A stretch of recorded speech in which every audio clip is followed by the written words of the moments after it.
Henny Kleipak and myself have done a few projects in the past, and with respect to this building, we felt that it was time for us to do a restoration, and we spent a fair amount of time, a few years, in making of it to consider all of the elements of the building, to capitalize on those elements, and also keep the tenants in mind as far as the overall look and feel, functionality, ergonomics of the building.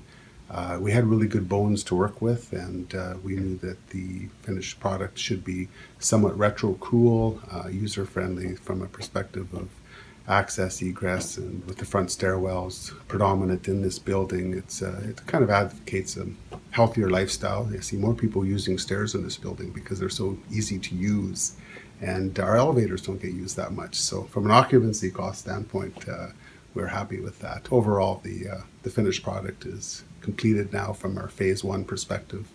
Phase 2 is the underground parkade, and the final phase is the tower in the parking lot next door. This is a mid-century modernism built in the early 1960s.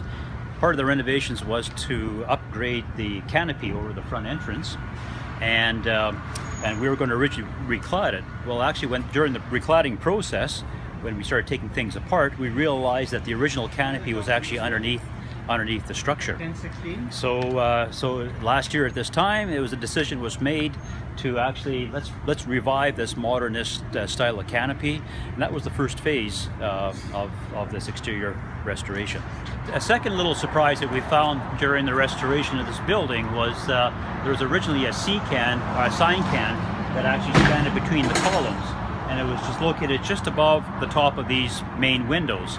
Well, when the owner pulled off the sign cans, we realized that the original windows from the early 1960s were actually in place, and we never knew that. And then we went on the inside, and when we pulled out the ceiling tiles, the suspended ceiling tiles, sure enough, the original glass, all the original frames were still in place. So that was the next bit of process where we wanted to bring that back into today's time, and the real positive thing is, by having the upper windows, it brings in more light into the space.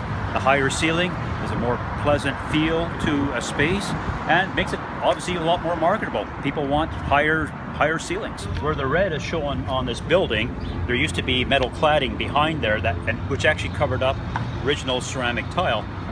The original idea was to revitalize and expose that tile, but it was too badly damaged from the metal that was put on about 20-some years ago.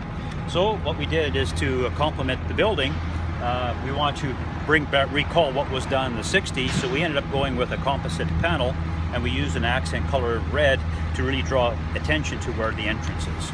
Another thing about reviving a modernist structure is trying to keep all the existing elements in place.